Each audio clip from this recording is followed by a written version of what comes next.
amateurs de la terreur, je vous souhaite la bienvenue dans le coin de l'horreur, le podcast qui vous offre les meilleurs frissons présentés par Draven. L'épisode du jour est consacré à un des boogeyman les plus emblématiques que nous a offert le maître de l'horreur Wes Craven. J'ai nommé le cisailleur de Springwood, Freddy Krueger. Ce nom doit en faire frissonner plus d'un. Il faut dire que les griffes de la nuit, ou Nightmare on Elm Street, a immédiatement marqué les esprits et a dû hanter les rêves de certains à l'époque de sa sortie au mois de novembre 1984 chez l'oncle Sam et par chez nous au mois de mars 1985. Il est immédiatement rentré dans le statut de slasher culte. Ce qui vous en conviendrait est assez incroyable, car Wes Craven n'a pas été le premier réalisateur à s'essayer au domaine du slasher. En effet, on peut citer des réalisateurs comme Alfred Hitchcock avec son Psychose, ou encore Bob Clark avec son Black Christmas de 1974, qui a entre autres inspiré l'œuvre magistrale de notre Big John préféré, Halloween de 1978, et autres slasher cultes qu'on doit mentionner, Massacre à la tronçonneuse de Tobe Hooper, qui était lui aussi un des pionniers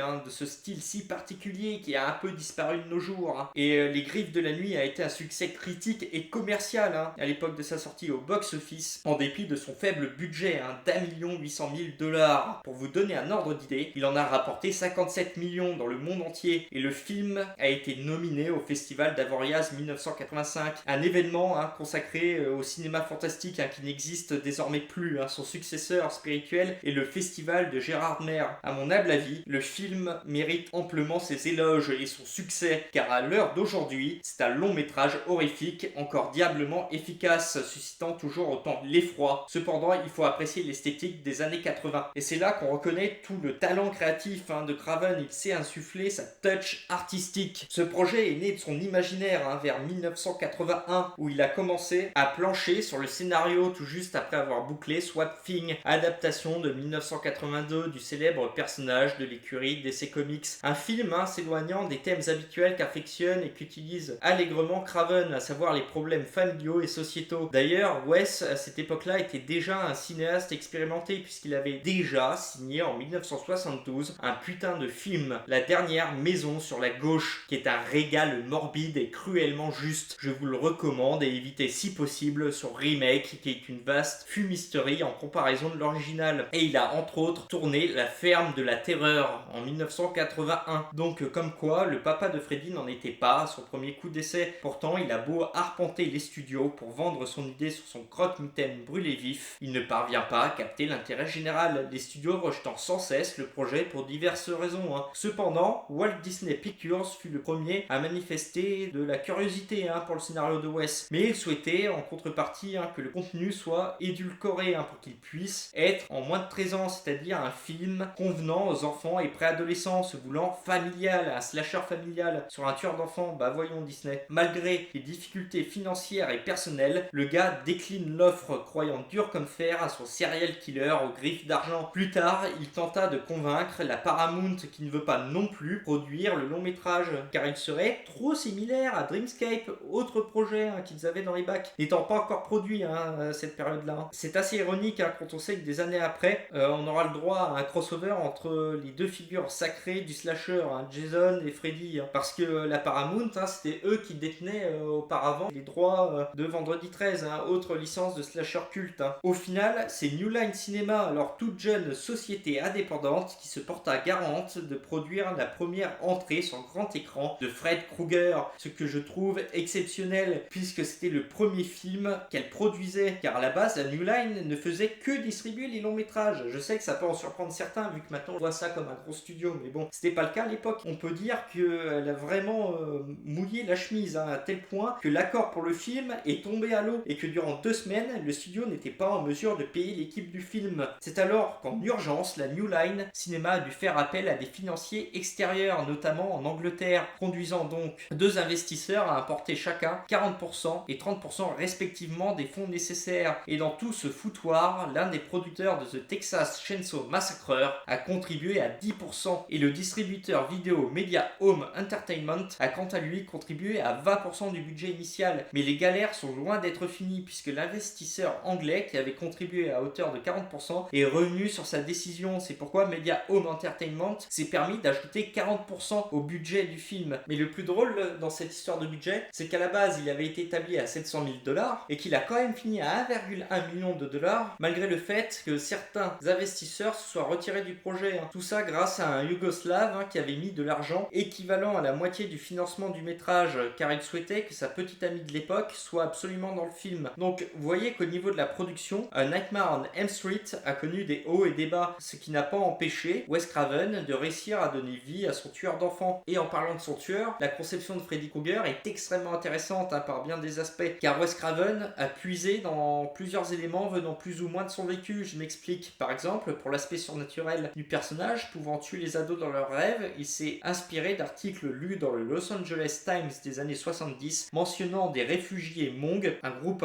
ethnique d'Asie du Sud, ayant fui aux États-Unis à la suite d'un génocide et dont certains d'entre eux sont décédés à la suite d'un refus de dormir, de crainte de cauchemarder. Il s'est également inspiré de religion orientale pour notre grand brûlé gantelé. Puis pour le nom et prénom de Freddy Krueger, il a juste repris le blaze d'un gamin qui le brutalisait lorsqu'il était plus jeune. Un retour de bâton bien mérité. Après, concernant le look qu'arbore le cisailleur de Springwood, Wes Craven s'est appuyé sur un article de Scientific American, magazine de vulgarisation scientifique, expliquant que le vert et le rouge sont deux couleurs conflictuelles pour notre rétine. C'est pourquoi Freddy porte ces couleurs sur son pull rayé. Le réalisateur scénariste s'est aussi basé sur un souvenir d'enfance pour créer sa créature cauchemardesque. En effet, une nuit, Craven a aperçu un homme d'un certain âge marchant sur le chemin de traverse situé devant la fenêtre de sa maison. L'homme s'est arrêté quelques instants pour zioter le jeune Craven et a repris sa route. Je trouve ça habile de la part du maître de l'horreur d'avoir réussi à produire un personnage aussi crédible qu'odieux à partir d'un mélange d'influences diverses. Je pense aussi que l'interprétation de Robert Englund, où on sent qu'il prend tout son pied, a grandement aidé à ancrer le Fred Krug dans la culture populaire, alors que pourtant ce n'était pas lui le premier choix pour le rôle du grand méchant loup. À l'origine, c'était l'acteur David Warner qui devait se fondre sous les traits de notre Krueger machiavélique. Acteur que vous avez peut-être vu dans des petites productions comme Scream 2 ou Titanic. Seulement, il quitte le navire en raison d'un emploi du temps incompatible. Et pour vous dire, même Kane Hodder, le célèbre interprète du tueur du vendredi, avait tapé la discute avec Wes Craven pour le rôle du cisailleur. Car malgré sa vision d'ensemble de l'œuvre, Wes ne s'était pas encore décidé pour le type qu'il voulait pour Freddy. Pour vous dire, il pensait à l'origine à un grand gaillard comme Hodder ou à quelqu'un avec de vraies traces de brûlure sur la tronche. Au final, il a jeté son dévolu sur Robert Englund, qui avait fait ses armes sur la série télévisée V, où il tient un rôle complètement opposé à celui des Griffes de la Nuit, puisqu'il campe le gentil extraterrestre Willy. C'est assez drôle de savoir que pour l'audition aussi, Robert Englund avait noirci ses paupières inférieures avec de la cendre de cigarette et avait lissé ses cheveux en arrière à la suite d'un conseil d'un des potes de son agent pour avoir le rôle. Après, pour le reste du cast, Craven voulait que l'héroïne soit interprétée par une actrice éloignée des hautes sphères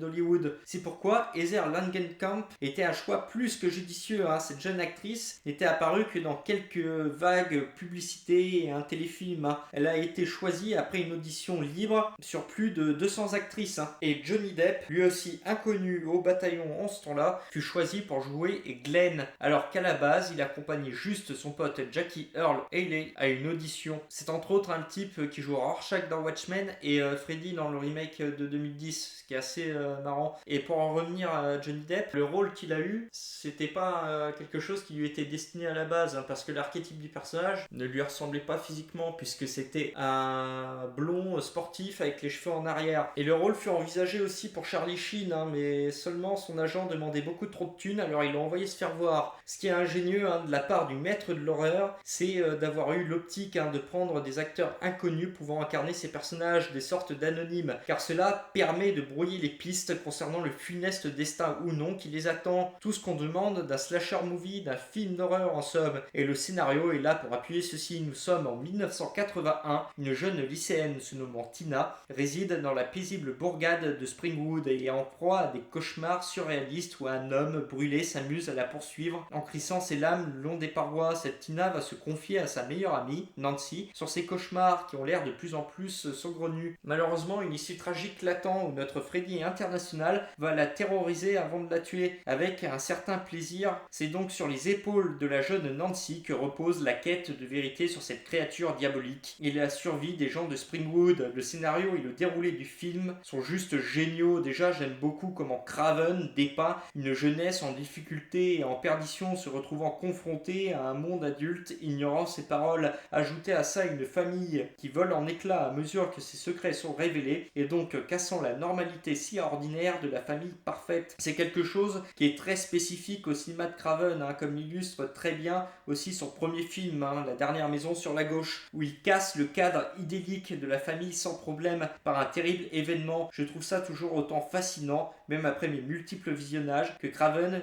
réussisse toujours l'exploit de m'embarquer dans son univers tortueux, où l'anxiété sociale et la rébellion envers les figures familiales sont prépondérantes à travers la personne de Nancy, qui retranscrit à merveille l'archétype de l'adolescente. De plus, les adultes, contrairement aux jeunes, sont présentés comme des hommes et des femmes esquintés par l'alcoolisme, les médicaments, presque comme s'ils étaient figurants de la réalité cherchant à la fuir, contrairement à nos héros qui se battent pour leur avenir contre Freddy, qui est en quelque sorte un souvenir résiduel de la douloureuse vérité de Springwood, qui essaie de noyer les parents. Slasher oblige, Craven joue avec le code de la sexualité pour le détourner et s'en servir de manière intelligente et non consensuelle, puisque la sexualité nous est montrée dans un contexte de mystère et menace permanente, venant jouer avec le surnaturel se déployant lorsque Freddy apparaît à l'écran. Il joue sur la carte du glauque là-dessus, comme le démontre la mort de Tina qu'on apparente visuellement à un viol. C'est là sa plus grande force et qualité, la mise en scène qui sert très bien tous ses propos. Pour moi, ce qui rend le film culte, ainsi que son tueur au chapeau, c'est que Freddy, contrairement aux gros bourrins que sont Jason Voorhees et Michael Myers, qui éliminent leurs victimes en 3 secondes chrono, lui est un comédien dans l'âme, qui aime jouer avec ses proies, tels des pantins qu'il anime, sans être dénué d'humour, qui ravira sans doute les petits comme les grands. Pour vous donner un ordre d'idée, Freddy est plus proche d'un Chucky dans le tic du carnage, car la poupée Bravga aime elle aussi taquiner ses sacs de viande. Et l'autre aspect qui le distingue de Jason et Michael Myers, c'est le fait qu'il n'est pas masqué, il a juste un chapeau, mais on voit son visage, ses expressions faciales, et il parle beaucoup, alors que les deux autres tueurs, c'est des taiseux. Et tout ça, c'est mêlé avec un suspense haletant, nous dévoilant Freddy petit à petit, rendant chacune de ses apparitions mémorable. En fait, le récit est particulièrement efficace dans sa conception de la peur. Freddy attaque l'homme dans son seul moment de faiblesse, lorsqu'il dort, un besoin essentiel s'il en est, n'est-ce pas? La partition musicale soutient magnifiquement cette peur omniprésente qu'incarne le monde des rêves et son boogeyman, un bijou d'ambiance et d'angoisse qu'on doit à Charles Bernstein. Sa BO comporte des hits endiablés comme le thème principal, immédiatement reconnaissable et saisissant parfaitement toute la noirceur de l'histoire. Mais Bernstein sait alterner les moments de calme et de tension. Les morceaux comme Jade Sail ou Fountain of Blood témoignent de ce savoir-faire. Je vous recommande, pour les mélomanes qui m'écoutent, d'aller chercher le morceau Run Nancy, que je trouve fabuleux, tellement l'image de Nancy traquée par l'immonde Freddy nous vient immédiatement en tête. La BO des Griffes de la Nuit, qui fait la part belle au clavier et synthétiseur, est clairement indissociable du long métrage. Même la petite comptine lugubre chantée par les enfants tués par Freddy est iconique.